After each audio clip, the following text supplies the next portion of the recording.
What's next for the mayor of Eagan? It's going to come as no shock to anybody that Mike Maguire was reelected mayor of Eagan because, well, he was running unopposed, and he joins us here to talk about it. Well, we pulled it out. We pulled it out. It was a squeaker, wasn't it? It was, kept me up late. Kept me up late, Mike. So you've got another 4-year term that you are going to be having. This is your 4th term as mayor. You've been around the city council since 2003. You're in a pretty good position to look at where Eagan's been, where Eagan's going.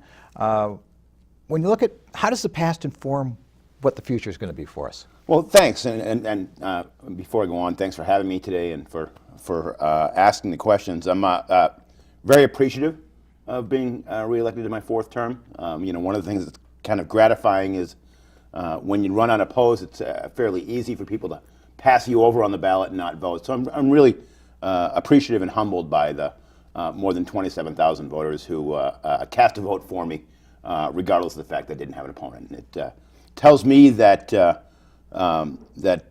community really supports not just what I'm doing, but what the team on the city council has done and has been doing over a significant period of time. And both my colleagues, Councilmember Hanson and Bakken, were returned to the council as well. And so, I think moving forward, we just kind of keep on doing the things we've been doing. When I was first elected to the city council in 2003, 2002, and then started serving in 2003.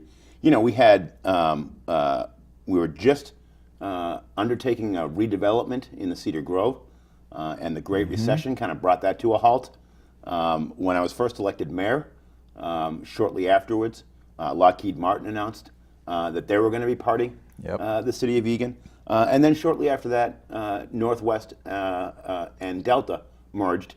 And most of Delta's organization moved from Eagan down to Atlanta. So, it's interesting when you fast forward to today. In the Cedar Grove, we've recovered from the recession. We've almost completed that redevelopment with the last lot sold and the outlet mall. So that's very encouraging. In place of Lockheed Martin, we've added about 500,000 square foot of retail that's doing very well, and redeveloped that site into a mixed use, and that's really driven some additional development and housing around the area. And of course, the Minnesota Vikings are redeveloping the old Northwest headquarters. So things are really moving in a positive direction. We had a record year for additional tax base valuation added to the city of Eagan. I think what's next is we'll continue to manage that. And I think recognize, as we have in the past, that with boom years come years that are down, and that you can't get too irrationally exuberant about those record-setting years, because they're going to be leaner years. And I think that's what the council and the city has done a really good job of managing through. What I'm particularly proud about is that at the same time as we've managed a successful city, we've also really strived to maintain and grow a strong community through initiatives like Eagan Forward.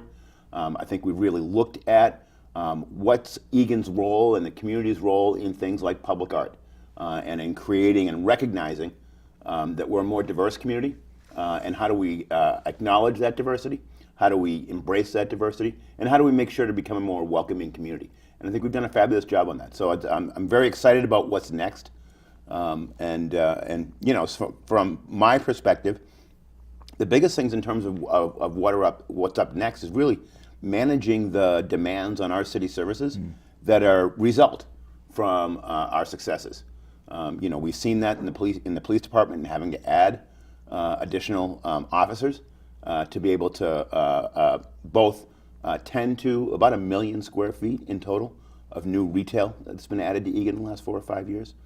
We've gone through about a 15-year process of modernizing our fire department and really evolving from a primarily volunteer fire department and a first-time paid full-time chief to really an around-the-clock full-time fire department, which we still have a couple of years to get to in terms of the staffing model.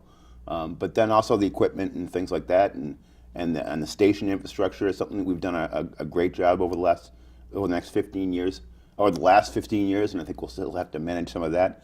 And then for me personally, I think the biggest issue that we'll need to focus on is, in a city like Eagan that's been so successful and added any number of jobs, one of the things we're going to have to think about is what are the implications of that growth and success on our housing stock and on the availability of housing for the employees who are coming in. You know, when you bring in a prime therapeutic, you have everybody from the CEO down to the janitor and the administrative staff, and you know, I think we have an interest in ensuring that that the housing and home opportunities are available in our community for those same jobs. And one of the concerns that I have is, you know, in this market, we've tended to add jobs in the thousands and housing units in the hundreds. And I think we're really going to have to deal with that issue going forward and make sure that when we bring jobs to Eagan, we also have the housing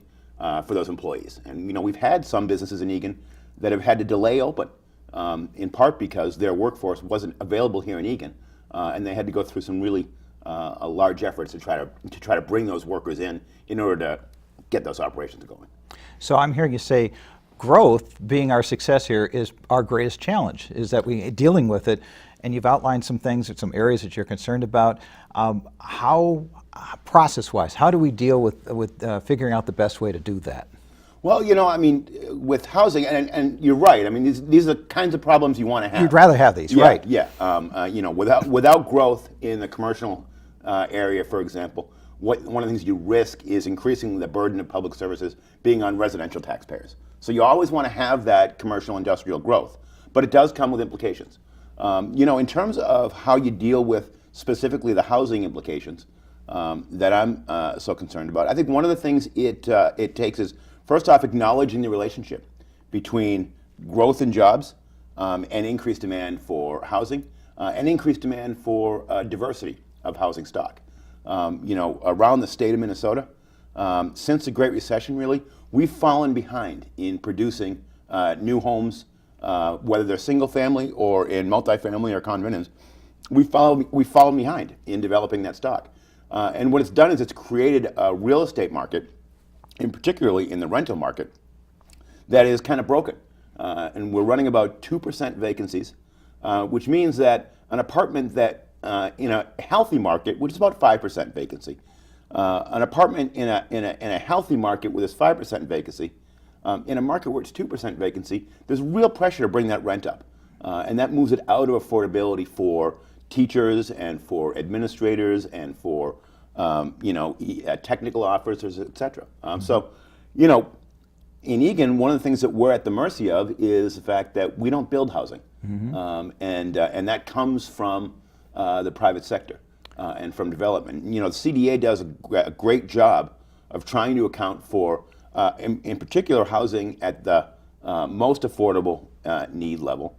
But we can't do it just with the CDA. At the end of the day, private development and private residential development is going to have to help to address that problem, both statewide in Minnesota and in Eagan as well. So, you know, a lot of it is up to what developers bring to the city council, but some of it is on the city council to be creative in terms of trying to direct those developers to ways in which they can develop both market rate and more affordable material to simply get our supply up. But then also looking at things like, you know, if we've intensified commercial development in one area of the city, maybe that takes the pressure off of commercial designation in another area of the city, where we can look at changing that comprehensive plan to a residential use.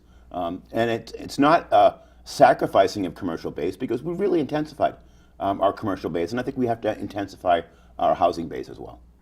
So you've covered a lot of ground here. We've talked about you know, the growth and how we're going to deal with housing and the fire and all those kinds of things, and that's a big portion of what the city does. But when you look at what the city's doing right now, is there anything beyond those big issues that you say, yeah, I want to dig into that in the next 4 years? Yeah, well, you know, I think a lot of the initiatives of the Eagan Forward are things that we want to continue to do.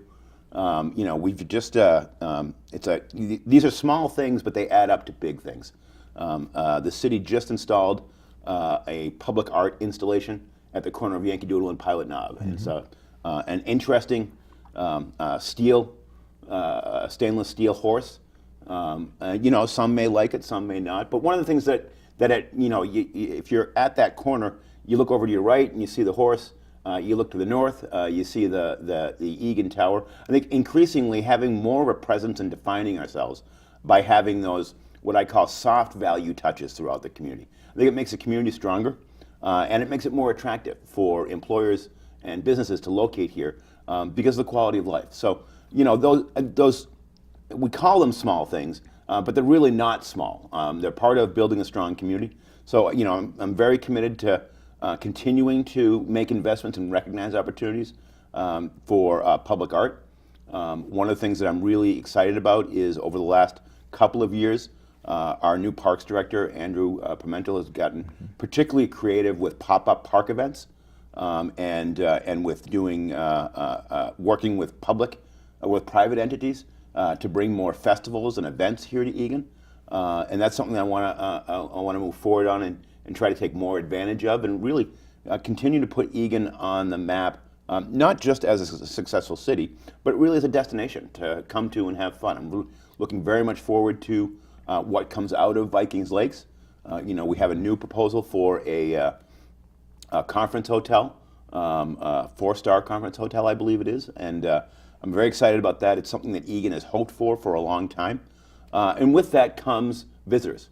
And I think the Vikings Lakes people are very interested in developing new entertainment options and some retail options as well that kind of jibe well with the area. So I'm excited to see how those things develop as well, and to continue to be a partner with the Vikings and with the Vikings Lakes partnership to try to move that area ahead. And, you know, when I first moved to Eagan, my first house was actually in Northeast Eagan. So I'm particularly excited about the revitalization of Northeast Eagan, which I think at times has been forgotten under the flight corridors. So I think that's really exciting as well.